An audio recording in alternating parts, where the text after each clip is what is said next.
Hello everyone, welcome to path creator academy. ये हमारी series का पार्ट नंबर 10 है। इससे पहले हम 9 पार्ट को सामान्य हिंदी के 9 पार्ट को डिस्कस कर चुके हैं। अगर आपने वो 9 पार्ट नहीं देखे हैं पिछले, तो डिस्क्रिप्शन में लिंक दे के रखिए, आप जाके वो 9 पार्ट को देख सकते हैं। इस पार्ट के अंदर हम 14 दिसंबर 2017 को शिफ्ट 1 में जो क्वेश्चन आए थे, देखिए 27 शिफ्ट में मतलब टोटल 9 डेज में ये पेपर हुए थे। हर शिफ्ट एक दिन में 3 शिफ्ट हुआ करती थी, तो ये 27 शिफ्ट बनती है टोटल। 27 शिफ्ट में से 27 शिफ्ट के हर शिफ्ट के 40 क्वेश्चन रहते हैं। तो ऐसे ये 10वां पार्ट है हमारा, जिसमें हम ये वापस से 40 क्वेश्चन जो 14 दिसंबर 2017 में पेपर हुआ था उसके 40 क्वेश्चन लेके आए हैं। इसके बाद जो है ना 17 पार्ट और रहेंगे अभी इस सामान्य हिंदी के, जो हमारे आना बाकी रहेंगे। ये वीडियो उन लोगों के लिए भी इंपॉर्टेंट है जो एसएससी जीडी की तैयारी कर रहे हैं। यूपी ट्रिपल एससी इसका भी नोटिफिकेशन आ चुका है, पीईटी का, उसकी तैयारी कर रहे हैं, और एमपीएसआई की तैयारी कर रहे हैं।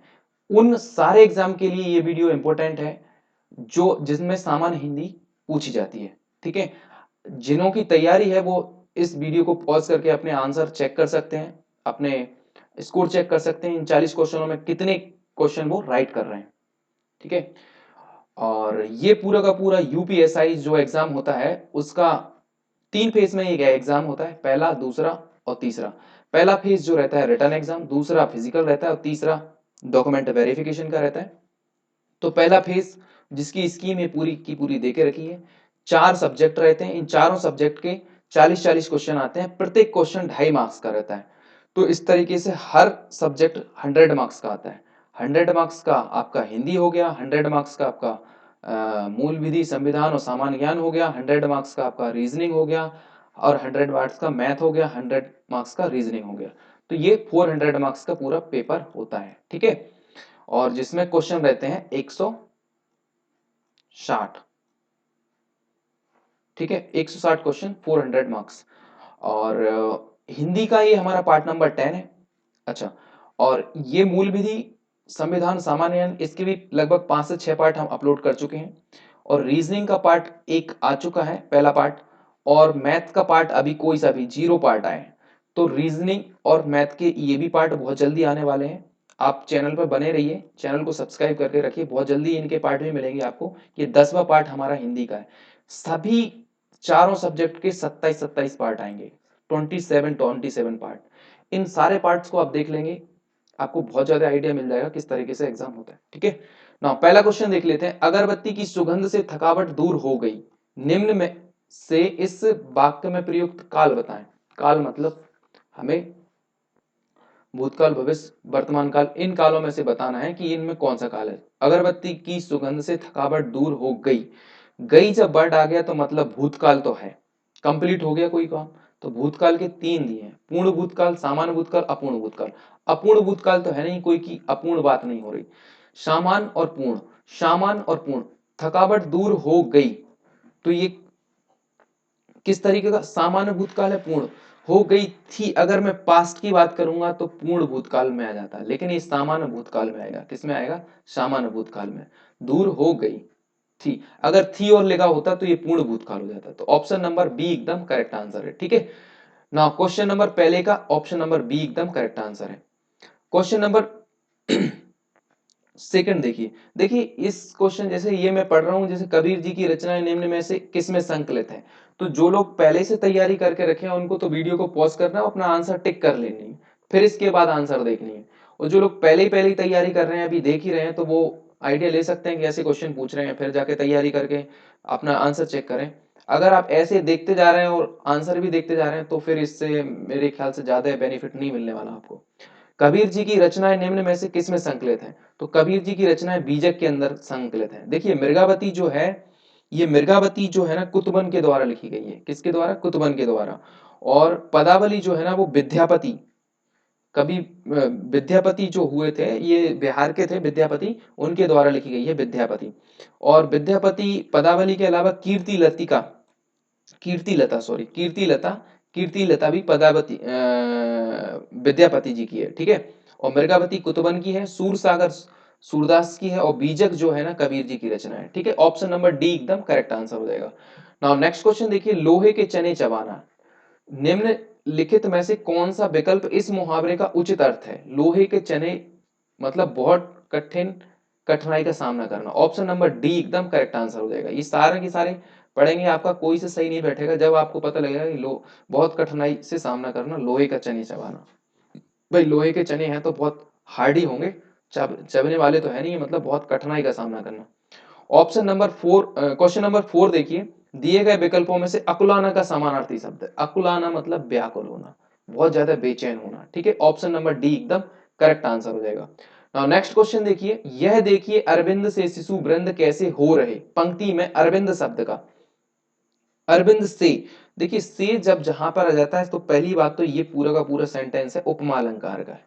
तो उपमा में चार भेद रहते हैं उपमा अलंकार के अंदर। कौन कौन से भेद? एक तो उपमान रहता है, उपमान, पहला उपमेय रहता है, पहले उपमेय, दूसरा उपमान, और तीसरा समान गुण धर्म, और चौथा वाचक शब्द। ठीक है, चौथा वाचक शब्द, ये चार गुण धर्म रहते हैं। तो देखिए उपमान जिससे तुलना की जाती, उपमान मतलब जिससे तुलना की जाती है उसे उपमान बोलते हैं, और जिसकी तुलना की जाती है उसे उपमेय बोलते हैं। और समान गुण धर्म जैसे ये आगे समान गुण धर्म से समान है ना गुण धर्म। और वाचक मतलब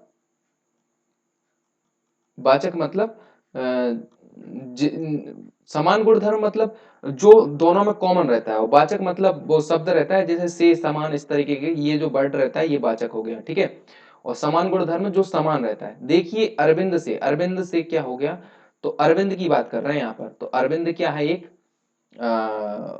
उपमान। ऑप्शन नंबर बी एकदम करेक्ट आंसर हो जाएगा। ठीक है, क्योंकि अरविंद मतलब होता है कमल, कमल होता है तो उपमान हो जाएगा। कमल के शिशु वृंद की तुलना किससे कर रहे हैं? कमल से, तो ये उपमान हो जाएगा अरविंद। ठीक है, ऑप्शन नंबर बी एकदम करेक्ट आंसर है। नाउ नेक्स्ट क्वेश्चन देखिए, जहां शब्दों के अर्थ से चमत्कार स्पष्ट होता है तो वहां पर क्या होता है? अर्थालंकार। ऑप्शन नंबर डी एकदम करेक्ट आंसर हो जाएगा। विभावना अलंकार वहां पर होता है जहां पे कोई बिना कार्य के भी कार्य उत्पन्न होता है। जैसे बिनु पद चले सुने बिनु काना, बिना पद के चल रहे हैं, बिना पैर के चल रहे हैं, बिना कान के सुन रहे हैं, तो बिना कोई काम के कार्य संपन्न हो रहा है, तो वहां पर होता है विभावना अलंकार। बीप्सा अलंकार वहां पर होता है जब वहां पे कोई भी मनोभाव जो रहते हैं उनको प्रकट करने के लिए दो बार शब्दों को दोहराना पड़ता है। जैसे छी छी, राम राम, चुप चुप, इस तरीके के जब भी वर्ड आते हैं वहां पर बीप्सा अलंकार हो जाता है। और अर्थालंकार वहां पर होता है जहां पर शब्दों के अर्थ के माध्यम से चमत्कार उत्पन्न होता है, अर्थालंकार। प्रश्न अलंकार कोई सा अलंकार ही नहीं होता। ठीक है, नाउ नेक्स्ट क्वेश्चन देखिए, खालिस्तान खिड़की का शीशा तोड़ा है, खालिस्तान बता दे। तो जिसने खिड़की का शीशा तोड़ा है वह बता दे। ऑप्शन नंबर सी एकदम करेक्ट बैठ रहा है। वो, उसने, तुम्हें ये सारे के सारे गलत है, रखेंगे तो आपको अंदाजा लगेगा कि ये सारे ऑप्शन गलत हैं। वो खिड़की का शीशा तोड़ा है, कौन बता दे, इस तरीके से। बट जिसने खिड़की का शीशा तोड़ा है वह बता दे। ऑप्शन नंबर सी एकदम करेक्ट आंसर हो जाएगा। क्वेश्चन नंबर 8 देखिए, निम्न में से पुल्लिंग शब्द को पहचानिए। पुल्लिंग शब्द को बताना है। तो देखिए चिड़िया एक स्त्रीलिंग है, जाति एक स्त्रीलिंग है, भुजा एक स्त्रीलिंग है, लेकिन कपड़ा क्या है? एक पुल्लिंग शब्द है। ऑप्शन नंबर डी एकदम करेक्ट आंसर हो जाएगा। नाउ नेक्स्ट क्वेश्चन देखिए, आप निसंकोच चले जाओ, इस वाक्य में त्रुटि सुधारने के लिए निम्न में से कौन सा सही वाक्य है? तुम निसंकोच चले जाइए, आप निसंकोच चले जाओ, आप निसंकोच चले जाइए, जाएगा, जाएगा तो बिल्कुल, जाओ नहीं, आप निसंकोच चले जाइए, चले जाइए। ठीक है, आप निसंकोच चले जाओ, तो जाओ ये वर्ड गलत है, तो जाओ की जगह हम क्या करेंगे? आप निसंकोच चले जाइए, ये एकदम शुद्ध वर्ड है। सही तरीके से चले जाइए, आप निसंकोच, क्योंकि बड़े हैं तो बड़ों को जाओ तो बोलोगे नहीं। ठीक है, तो जाइए, आप निसंकोच चले जाइए। ऑप्शन नंबर सी एकदम करेक्ट आंसर है। ठीक है, विशेषण की 3 अवस्थाएं होती हैं, बिल्कुल। एक तो मूलावस्था रहती है, एक मूल अवस्था रहती है, दूसरी उत्तरावस्था रहती है, तीसरी उत्तम अवस्था रहती है। जैसे लघु में बात करूं तो लघु क्या हो गया? ये मूल अवस्था हो गया। लघु का जब मूल अवस्था से उत्तर अवस्था में जाएगा तो इसे बोलेंगे लघुत्तर। क्या बोलेंगे? लघुत्तर। ठीक है, और जब ये उत्तम अवस्था में जाएगा तो इसे बोल देंगे लघुत्तम। तो 3 अवस्था रहती है, मूल अवस्था, उत्तरावस्था और उत्तम अवस्था। ठीक है, अब ये भी देख लीजिए, विशेष और प्रति विशेष होता है। और विशेषण की भी विशेषता बताते हैं, उन्हें हम परिविशेष कहते हैं। जैसे सीता अत्यंत सुंदर है, जैसे एक शब्द लिखा सीता अत्यंत सुंदर है, ठीक है, सीता अत्यंत सुंदर है, तो सुंदर तो क्या हो गया, एक विशेषण हो गया। अगर हम विशेष की बात करें, जब भी किसी चीज की विशेषता बताई जाती है तो उसे बोलते हैं विशेष। तो सीता यहाँ पर क्या हो गई, विशेष, और विशेषण क्या हो गया, सुंदर है, और अत्यंत और लगा है उसके सामने, तो विशेषण की भी विशेषता बता रहा है तो उसे बोलते हैं प्रीविशेष। क्या बोलते हैं, प्रीविशेष, प्रीविशेष, है ना। तो ये प्री विशेष हो गया, और इसका तो ऑप्शन नंबर बी एकदम करेक्ट आंसर था। नाउ नेक्स्ट क्वेश्चन देखिए, दिए गए विकल्पों में प्राचुर का विलोम, प्राचुर मतलब होता है बहुत ज्यादा क्वांटिटी में, तो उसका प्राचुर का विलोम क्या होगा, अल्प, अल्प मतलब बहुत ज्यादा कम, ठीक है। क्वेश्चन नंबर 12 देखिए, निम्न में से बंधु शब्द का बहुवचन रूप कौन सा होगा। तो बंधु, देखिए बहुत सारे शब्द जो रहते हैं, जैसे कि उनमें हम क्या करते हैं, जैसे बंधु वर्ग, बंधु वर्ग लगाएंगे तो उसका बहुवचन, वर्ग लगाकर हम बहुवचन बना सकते हैं, साथ में वर्ग लगाकर बहुवचन बना सकते हैं, वृंद, जैसे बंधु वर्ग हो गया, अधिकारी वर्ग हो गया, छात्र वर्ग हो गया, ये सारे के सारे वर्ग लगाकर हम बहुवचन बना सकते हैं।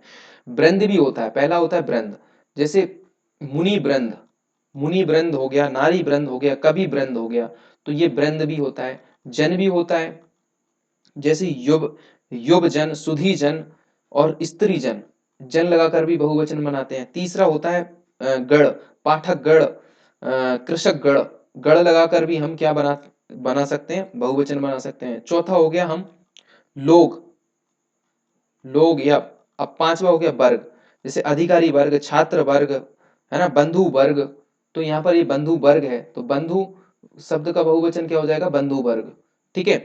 और लोग, तुम लोग, आप लोग, इस तरीके से हम लोग लगाकर भी बहुवचन बना सकते हैं। वृंद, जन, गण, लोग और वर्ग, पांचवा वर्ग, ये पांचों के पांचों वर्ड का हम बहुवचन के लिए यूज करते हैं, ठीक है। नाउ क्वेश्चन नंबर 13 देखिए, यहां लगभग कोई 2 दर्जन के करीब संतरे हैं, इस वाक्य में अशुद्धि दूर करने के लिए निम्न में से सही वाक्य क्या है। यहाँ लगभग कोई 2 दर्जन, देखना लगभग भी बोल रहा है, कोई 2 दर्जन भी बोल रहा है, यहाँ करीब कोई, ये तो गलत ही है, यहाँ लगभग 2 दर्जन संतरे हैं, ये एकदम करेक्ट आंसर है। यहाँ लगभग 2 दर्जन के करीब, 2 दर्जन के करीब, 2 दर्जन भी बता रहे हो, करीब भी बता रहे, तो मतलब क्वांटिटी भी फिक्स बता दी और फिर उसके अप्रोक्स में भी बात कर रहे हैं। यहाँ कोई 2 दर्जन के करीब, ये भी गलत है। यहाँ लगभग 2 दर्जन संतरे हैं, ऑप्शन नंबर बी एकदम करेक्ट आंसर हो जाएगा। यहाँ लगभग 2 दर्जन संतरे हैं। देखिए ये क्वेश्चन आपको पूरा पढ़ना पड़ेगी, तभी जाके ये डिसीजन पे पहुंच पाते हैं कि ये फटाक से आंसर है। बाकी आप सोचे कि इसकी ट्रिक याद है, कि किसी ने याद कर लिया कि ये गलत, इस तरीके का सेंटेंस रहता है, तो ये तो असंभव वाली बात हो जाएगी। आप पूरा सेंटेंस पढ़िए और फिर चारों जब पढ़ेंगे तब आपको डिसीजन लग जाएगा कि ये सही है आपका, ठीक है। नाउ क्वेश्चन नंबर 14 देखिए, कोयले की दलाली में मुंह काला, इस लोकोक्ति का अर्थ निम्नलिखित कौन सा है। तो कोयले की दलाली करोगे तो मुंह काला होगा, मतलब क्या है, बुरा काम बदनामी का कारण बनता है, कोई भी बुरा काम करोगे तो उसमें बदनामी होनी है। ऑप्शन नंबर ए एकदम करेक्ट आंसर हो जाएगा, ठीक है। नाउ नेक्स्ट क्वेश्चन देखिए, निम्न में से सही जोड़ी को चुनना है। तो महादेवी वर्मा की ख्याति, नहीं बिल्कुल ये तो गलत है। नासरा शर्मा की त्रियाहट, नहीं, त्रियाहट जो है ये त्रियाहट जो रचना है ये क्या बोलते हैं त्रियाहट रचना जो है अ, यामा, यहाँ पे यामा की बात करें तो यामा तो महादेवी वर्मा जी की है, ठीक है। इसी को, यामा को ज्ञानपीठ पुरस्कार भी मिला है 1982 में, 1982 में यामा को। और जो चिदम्बरा है, देखिए यहाँ पे सही जोड़ी की बात कर रहे हैं, चिदम्बरा ये सही है, सुमित्रा नंदन पंत की है चिदम्बरा, ठीक है। और त्रियाहट जो है, त्रियाहट रचना है उनका मैत्री पुष्पा, त्रियाहट जो रचना है मैत्री पुष्पा। मैत्री पुष्पा जी जो है, मैत्री पुष्पा, इनकी बहुत इंपॉर्टेंट कुछ और रचना है मैत्री पुष्पा की, जैसे कि चिन्हार, लिलिमनिया, चिन्हार, लिलिमनिया, त्रियाहट और बैतवा बहती रही, ये चार इनकी बहुत इंपॉर्टेंट रचना है। बैतवा बहती रही, लिलिमनिया, चिन्हार और त्रियाहट, त्रियाहट, तो ये है मैत्री पुष्पा जी की, ठीक है। नासरा शर्मा जी की पारिजात हो गया, और सबीना के 40 चोर हो गया, दूसरा ताजमहल हो गया, सामी कागज हो गया, कागज की नाव हो गया, खुदा की वापसी हो गया। ये नासरा शर्मा जी की इंपोर्टेंट रचना है। जयशंकर प्रसाद, लहर, आंसू, कामायनी, आ, इस तरीके की इनकी रचना है जयशंकर प्रसाद की। ठीक है, और इसके अलावा जयशंकर प्रसाद की, और हाँ ये हो गया। इसमें से पूछा था सही जोड़ी, सही जोड़ी ये हो जाएगी आपकी ऑप्शन नंबर डी एकदम करेक्ट आंसर है। दिल्ली खालिस्तान, मेरठ खालिस्तान से दूरी 70 किलोमीटर है। दिल्ली से मेरठ की, ऑप्शन नंबर डी एकदम करेक्ट आंसर हो जाएगा। दिल्ली से मेरठ की दूरी लगभग 70 किलोमीटर है ना। तो ऑप्शन क्वेश्चन नंबर 15 का डी आंसर है, क्वेश्चन नंबर 16 का भी डी आंसर है। ठीक है ना। क्वेश्चन नंबर 17 देखिए, दिए गए विकल्पों में से उन्नत शब्द का दर्शाता है। उन्नत क्या है? उन्नत एक क्या है? विशेषण है। ऑप्शन नंबर सी एकदम करेक्ट आंसर हो जाएगा, उन्नत एक विशेषण है। जैसे उन्होंने उन्नत किस्म के बीज खरीदे। उन्नत किस्म की मतलब कोई सी जो किस्म है उसमें उन्नत मतलब विशेषता बता रहा है, अच्छी किस्म की, तो विशेषण है। ऑप्शन नंबर सी एकदम करेक्ट आंसर है। आगरा, मथुरा, धौलपुर, ग्वालियर, ये जो एरिया देके रखे हैं, आदि क्षेत्रों में निम्नलिखित में से कौन सी बोली बोली जाती है? तो सबसे पहले जैसे ब्रजभाषा है, ब्रजभाषा का क्षेत्र पता होना, ब्रज का मुख्य एरिया क्या है? तो इसका केंद्र तो मथुरा ही है। ठीक है, केंद्र ब्रज का मथुरा ही है। मथुरा के अलावा ये कहाँ कहाँ पे अन्य जगह बोली जाती है वो देखिए। आगरा, आगरा, अलीगढ़, मैनपुरी, एटा, बदायूं, बरेली। आगरा, मथुरा के बाद आगरा हो गया और अलीगढ़ हो गया। आगरा, अलीगढ़, मैनपुरी, एटा, बदायूं और बरेली। एटा, बदायूं, बरेली, तो ये ब्रज भाषा के मुख्य एरिया हो गए। तो यहाँ पे पूछा है मथुरा, आगरा, धौलपुर, ग्वालियर, तो इन सब में कौन सी भाषा आती है? ब्रज भाषा। तो ब्रज भाषा ये हो गई। ठीक है, ये तो पहली हो गई ब्रज भाषा। दूसरी है अवधी। अवधी भाषा का भी आपको वो पता होना चाहिए, इसका केंद्र बिंदु क्या है और कहाँ कहाँ इस रीजन में। अवधि का केंद्र बिंदु तो अवध रहेगा, अयोध्या जो है वो ही इसका केंद्र बिंदु रहेगा, अयोध्या। ठीक है, ये तो केंद्र हो गया। अब केंद्र के पास क्या? अयोध्या क्या? फैजपुर, सॉरी फैजाबाद। फैजाबाद भी अयोध्या में आता है। और लखनऊ, फैजाबाद, इलाहाबाद और फतेहपुर, प्रतापगढ़ और सीतापुर। सीतापुर, फतेहपुर, प्रतापगढ़ और इलाहाबाद और फैजाबाद, ये सारे के सारे अवध के एरिया हैं, मतलब यहाँ पर अवधी बोली जाती है। तीसरी जो इंपॉर्टेंट भाषा है वो है भोजपुरी। तो भोजपुरी का केंद्र पता होना चाहिए पहले। भोजपुरी का केंद्र तो जैसे अवधी का केंद्र अयोध्या हो गया, ठीक है, ब्रज का केंद्र मथुरा हो गया, ऐसे ही भोजपुरी का केंद्र है भोजपुर, जो कि बिहार के अंदर है। भोजपुर हो गया इसका केंद्र मुख्य, बिहार के अंदर। लेकिन भोजपुरी और कहाँ कहाँ पर बोली जाती है? तो देखिए भोजपुरी कहाँ, बनारस, जौनपुर, बलिया, छपरा और सारण। बलिया, छपरा, सारण, बनारस, जौनपुर, मिर्जापुर और गाजीपुर, ये एरिया है। तो बनारस, जौनपुर, मिर्जापुर, गाजीपुर, तो ये होगा जौन भोजपुर की बात। और चौथी जो भाषा इंपॉर्टेंट है वो है मैथिली। मैथिली, मैथिली का केंद्र तो मिथिला ही है।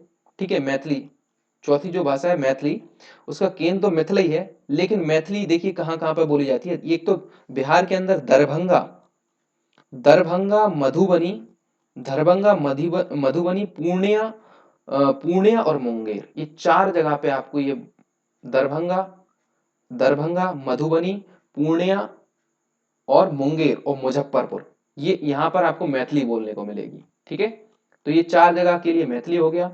और भोजपुर हो गया चार जगह के, पांच छह जगह के लिए। ठीक है, भोजपुरी। और अवधी हो गया चार जगह के लिए। और ब्रजभाषा हो गया पांच जगह के लिए, छह जगह के लिए। मैनपुरी, एटा, बदायूं, बरेली, आगरा और अलीगढ़, मथुरा। ठीक है, तो यहां पर इसका करेक्ट आंसर हो जाएगा ब्रजभाषा। नाउ क्वेश्चन नंबर 19 देखिए, दिए गए विकल्पों में भाल का समानार्थी। भाल मतलब होता है मस्तक। क्या होता है? मस्तक। देखिए जो भाल रहती है उसे मस्तक भी बोलते हैं, साथ में ललाट भी बोलते हैं, पेशानी भी बोलते हैं। पेशानी, पेशानी मतलब भी तुम्हारा मस्तक ही होता है, पेशानी। ठीक है, पेशानी, ललाट, मस्तक, भाल, ये सारे के सारे जो परे समानार्थी शब्द हैं वो ललाट के हैं, मतलब आपके मस्तक के हैं। अभी क्वेश्चन नंबर 20 देखिए, एक पंथ दो काज। निम्नलिखित में से कौन सा विकल्प का लोकोक्ति का उचित अर्थ है? एक पंथ एक समय में दो कार्य में सिद्धि, एक समय में दो कार्यों में सिद्धि होता है तो उसे बोलते हैं एक पंथ दो काज। ठीक है, ऑप्शन नंबर डी एकदम करेक्ट आंसर हो जाएगा बी, क्वेश्चन नंबर 20 का। क्वेश्चन नंबर 21 देखिए, महादेवी वर्मा को नीरजा के लिए कौन सा पुरस्कार मिला? नीरजा के लिए देखिए, महादेवी वर्मा की जो नीरजा थी उसके लिए सक्सेरिया पुरस्कार मिला था। कौन सा? सक्सेरिया पुरस्कार। ठीक है, सक्सेरिया पुरस्कार मिला था। नाउ क्वेश्चन नंबर नेक्स्ट देखिए, हाँ अगर यहां पर देखा जाए ज्ञानपीठ की बात करी जाए तो ज्ञानपीठ पुरस्कार जो है वो ज्ञानपीठ पुरस्कार सबसे ज्यादा धनराशि मिलती है इसके अंदर 11 लाख रुपए की ज्ञानपीठ पुरस्कार, और इसकी स्थापना होती है 1965 में। और ये पहली बार जी शंकर कुरूप को मिलता है 1965 में, लेकिन वो मलयालम कवि रहते हैं, जी शंकर कुरूप। ठीक है, हिंदी के लिए पहली बार जो चौथे नंबर का पुरस्कार मिला था हिंदी, वो हिंदी के कवि को मिला था जिनका नाम था चिदम्बरा।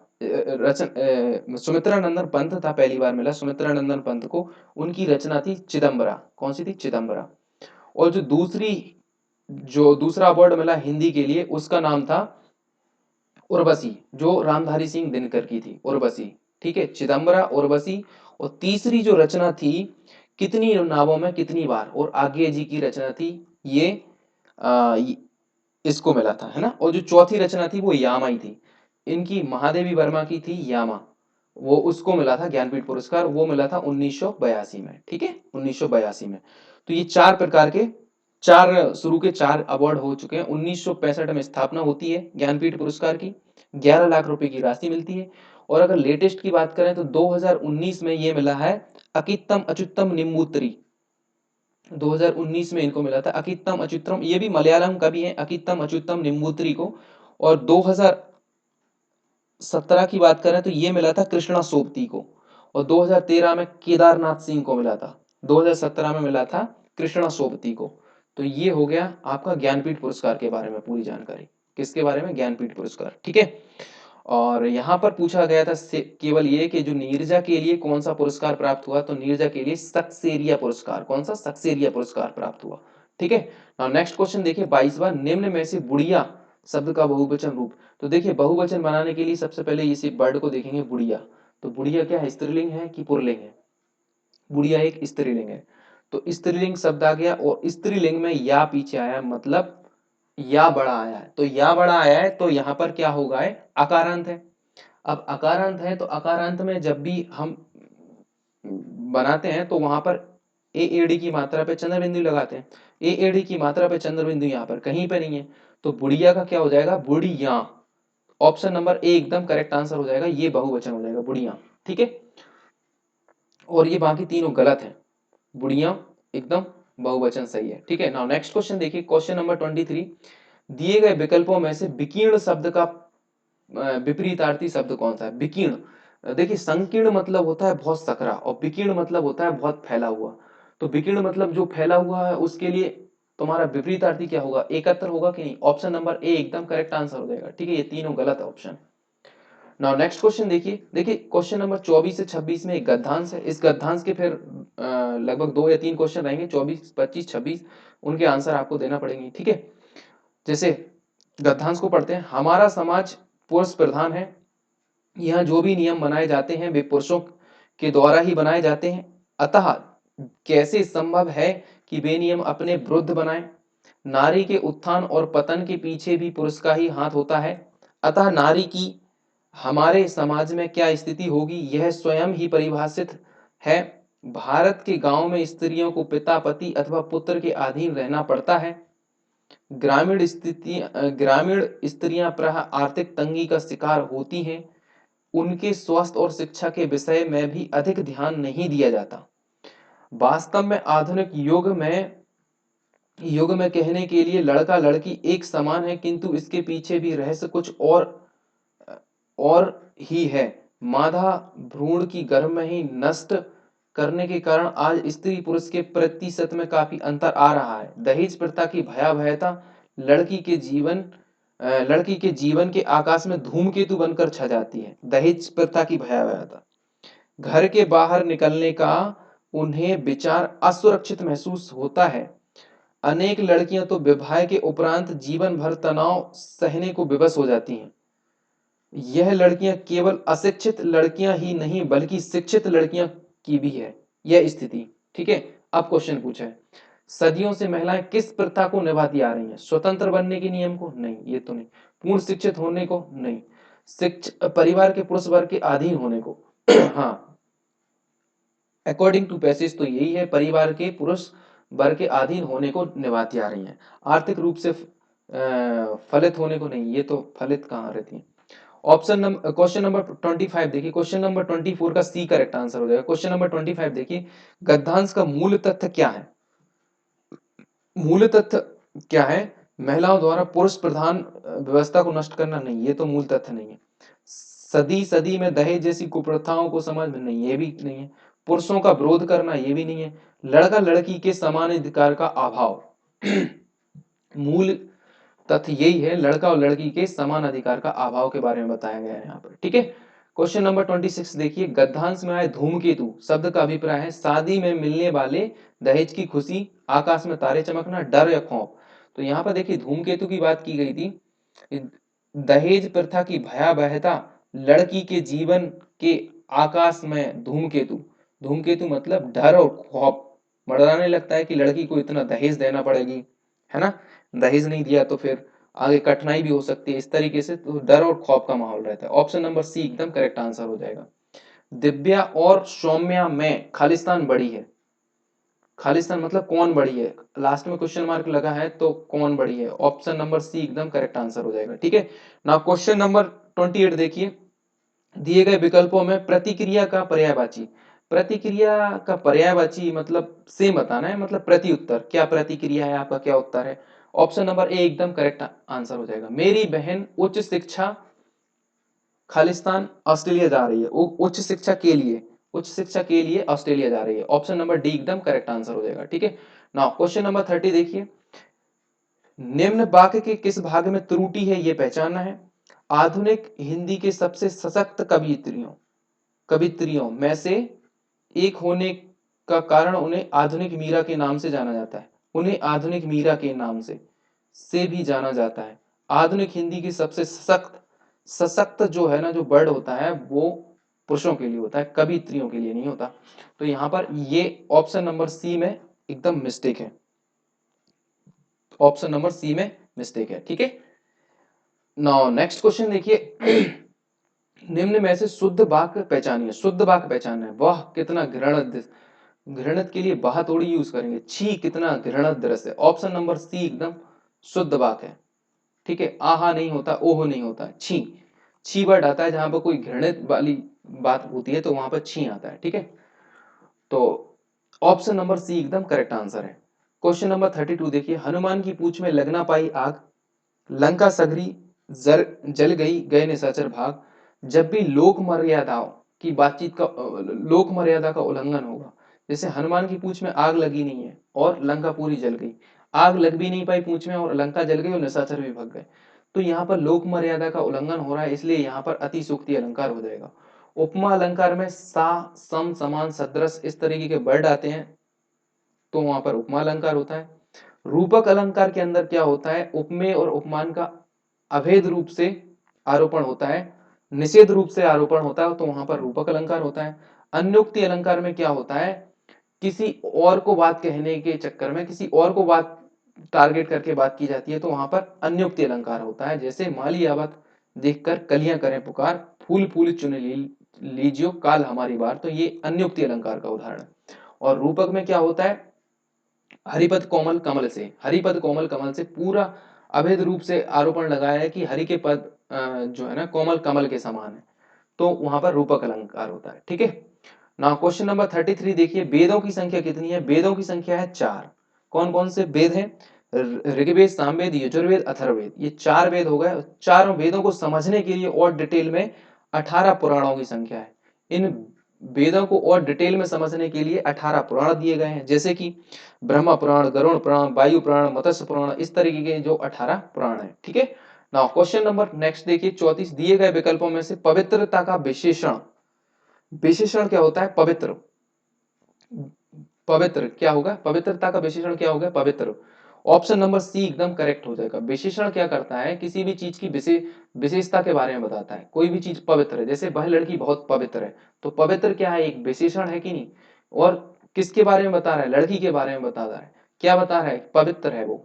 ठीक है। क्वेश्चन नंबर 35 देखो, चिरजीवो जोरी जुरे क्यों ना सने गंभीर को घटी ये ब्रस भानुजा बे हलदर के वीर। इन पंक्ति में किस अलंकार का प्रयोग है।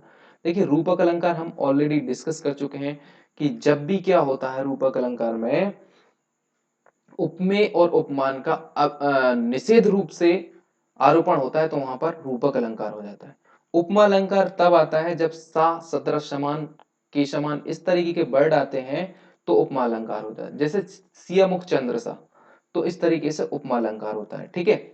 उत्प्रेक्ष अलंकार में क्या होता है, जानू मनु जनहु मनहु इस तरीके के जो वर्ड आते हैं वो उत्प्रेक्ष अलंकार में है। तो ये तीनों स्थितियां में ये यहाँ पे कोई ऐसा काम नहीं हो रहा है। ठीक है। श्लेष अलंकार में क्या होता है, जब भी एक वर्ड में, एक ही वर्ड में दो से और अनेक अर्थ भी शामिल जुड़े रहते हैं, तो वहां पर श्लेष अलंकार मतलब चिपके रहते हैं, तो वहां पर श्लेष अलंकार होता है। जैसे यहां पर देखिए, चिरजीवो जोरी जुरे क्यों ना सने गंभीर को घाटी के ब्रस भानुजा। तो ब्रस भानुजा का यहाँ पर दो मतलब निकल रहा है और हलदर के भी दो अर्थ निकल रहा है। ब्रस भानुजा का मतलब क्या होगा, बृषभानु की पुत्री जो कि कौन है, राधा। ठीक है। तो एक अर्थ तो ये निकल रहा है यहाँ पर राधा, और वृष भानुजा वृषभ भानुजा, तो वृषभ भानुजा एक अर्थ ये निकल रहा है कि वृषभ की भानुजा बहन, तो बैल की बहन, एक अर्थ ये निकल रहा है बैल की बहन। ठीक है। और हलधर, ये हलधर के वीर, हलधर मतलब हल को धारण करने वाले यानी बलराम, बलराम के वीर मतलब भाई। कौन है ये, एक तो बलराम है, हलधर, हलधर है ना, और ये बलराम, हलधर मतलब एक बलराम का अर्थ निकल रहा है और दूसरा हलधर के वीर मतलब हलधर के भाई कौन, श्री कृष्ण है। तो यहाँ पर भी हलधर के दो अर्थ निकल रहे हैं, यहाँ पर बृषभानुजा के दो अर्थ निकल रहे हैं। जब भी ऐसी स्थिति बनती है तो वहां पर होता है श्लेष अलंकार। ऑप्शन नंबर डी एकदम करेक्ट आंसर हो जाएगा। ठीक है। ना क्वेश्चन नंबर 36 देखिए, साकेत महाकाव्य, साकेत 12 सर्गों के अंदर लिखा गया है, और ये इसमें नायिका जो है ना वो उर्मिला जी है। भगवान लक्ष्मण की पत्नी जो है उर्मिला जी, यहाँ पर इसकी नायिका जी है। महाकाव्य पर कभी मैथिली शरण गुप्त को कौन सा पारितोषिक प्राप्त हुआ था, तो उनको इसमें मंगला प्रसाद अवार्ड मिला था। ठीक है। मंगला प्रसाद अवार्ड मिला था, और ये बहुत ही उनकी, ये एक महाकाव्य है, साकेत एक महाकाव्य है, 12 सर्गों में बटा हुआ है। ठीक है। ऑप्शन नंबर डी एकदम करेक्ट आंसर हो जाएगा। आज हर कोई मानसिक रूप से बीमार दिखता है। हर कोई का मतलब क्या है, हर कोई मतलब एक सदैव एक वचन है। ये सदैव क्या है, एक वचन, बहुवचन नहीं है। बहुवचन में बहुत सारे लोग बोलते हैं, हर कोई मतलब एक की बात कर रहा है, वो सदैव एक वचन में आता है। ठीक है। ना क्वेश्चन नंबर 38 देखिए, गांधी जी को राष्ट्रपिता कहा गया, वाक्य में संज्ञा किस से किस रूप में परिवर्तित है। देखिए संज्ञा क्या होता है, किसी व्यक्ति वस्तु का नाम जो रहता है वो संज्ञा कहलाता है। संज्ञा 5 प्रकार की होती है। एक तो व्यक्तिवाचक संज्ञा रहती है, जैसे गंगा, ताजमहल, यमुना, इस तरीके से सीधा का सीधा नाम, तो उसे बोलते हैं व्यक्ति संज्ञावाचक, है ना, व्यक्तिवाचक संज्ञा। दूसरी जो होती है समूहवाचक संज्ञा होती है, समूह के रूप में रहती है, जैसे टीम हो गया, है ना, झुंड हो गया। इस तरीके से समूहवाचक। एक जातिवाचक संज्ञा रहती है जो जाति का बोध कराती है, जैसे लड़का, लड़की, नदी, पर्वत, तो ये जातिवाचक संज्ञा हो गई। एक भाववाचक संज्ञा रहती है, सुख, दुख, हंसी, ईमानदारी, तो इस तरीके से भाववाचक संज्ञा रहती है। पांचवी रहती है द्रव्यवाचक संज्ञा रहती है, या पदार्थवाचक, जिसमें हम कोई भी द्रव्य पदार्थ की बात करते हैं। तो ये 5 प्रकार की संज्ञा होती हैं। अभी यहाँ पे पूछा है कि गांधी को राष्ट्रपिता कहा गया, गांधी को राष्ट्रपिता कहा है, तो ये व्यक्तिवाचक से भाववाचक बना दिया। राष्ट्रपिता क्या होता है, राष्ट्रपिता एक भाववाचक संज्ञा। ऑप्शन नंबर सी जो है एकदम करेक्ट है, व्यक्तिवाचक को भाववाचक में कन्वर्ट कर दिया। राष्ट्रपिता क्या होता है, एक भाववाचक है, भाववाचक दिया। ठीक है। निम्न में से स्त्रीलिंग शब्द को पहचानिए। स्त्रीलिंग कौन सा है, जुराब, जुराब क्या है, एक स्त्रीलिंग है ना। पजामा, घाघरा और काशीदाकार, ये सारे के सारे पुरलिंग है। ठीक है। और जुराब अकेली स्त्रीलिंग है। ठीक है। ना क्वेश्चन नंबर 40 देखिए, निम्नलिखित में से धूर्त, धूर्त मतलब होता है एकदम मूर्ख, शब्द से संबंधित मुहावरा है। धूर्त मतलब होता है रंगा से हार। ऑप्शन नंबर बी एकदम करेक्ट हो जाएगा। रंगा सियार मतलब रंगा हुआ सियार जो हर बार मूर्ख बन जाता है और रंगा जाता है। ठीक है, तो ऑप्शन नंबर बी एकदम करेक्ट है। नाउ ये हमारा सीरीज का पार्ट नंबर 10 था। इसके बाद पार्ट नंबर 11 आएगा बहुत जल्दी ही। Thank you very much for watching this lecture. और आपके कमेंट और सुझाव ऑलवेज वेलकम है। आप अपने सुझाव इस वीडियो से संबंधित और आगे के सीरीज से संबंधित आप अपने सुझाव दे सकते हैं कमेंट बॉक्स में। Thank you very much. मिलते हैं नेक्स्ट पार्ट नंबर 11 के अंदर।